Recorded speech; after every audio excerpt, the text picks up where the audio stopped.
एकनाथ शिंदेंचा घातपात करण्याचा डाव होता असं संजय शिरसाट यांनी म्हटलंय। नक्षलींच्या माध्यमातून शिंदेंना कोण धमक्या देत होतं असा सवाल त्यांनी उपस्थित केला आहे। आमदार संजय शिरसाट यांनी गंभीर आरोप केलाय। एकनाथ शिंदेंनी वेळीच सर्व डावपेच ओळखले असं संजय शिरसाट यांनी सांगितलेलं आहे। तर शिंदेंच्या शिवसेनेचे नेते संजय शिरसाट यांनी मोठा दावा केलाय। एकनाथ शिंदेंचा घातपात करण्याचा डाव होता। नक्षलींच्या माध्यमातून शिंदेंना कोण धमक्या देत होतं असं आमदार संजय शिरसाट म्हणाले। तर त्यांनी गंभीर आरोप करत असतानाच एकनाथ शिंदेंनी वेळीच सर्व डावपेच ओळखले असंही म्हटलंय।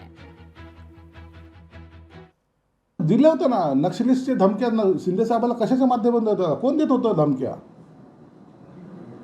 मग जेव्हा पोलिसांनी Z+ यांना सुरक्षा दिली पाहिजे असं जेव्हा स्वतः रिकमेंड केलं, त्या फाईलीवर सही का केली नाही?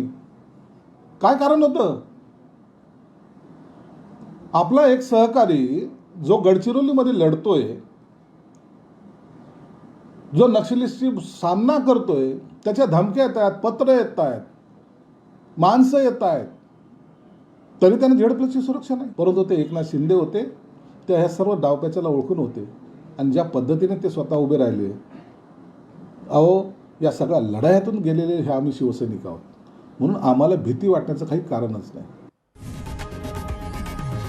लोकशाही मराठी ऐका, पहा, जागरूक रहा।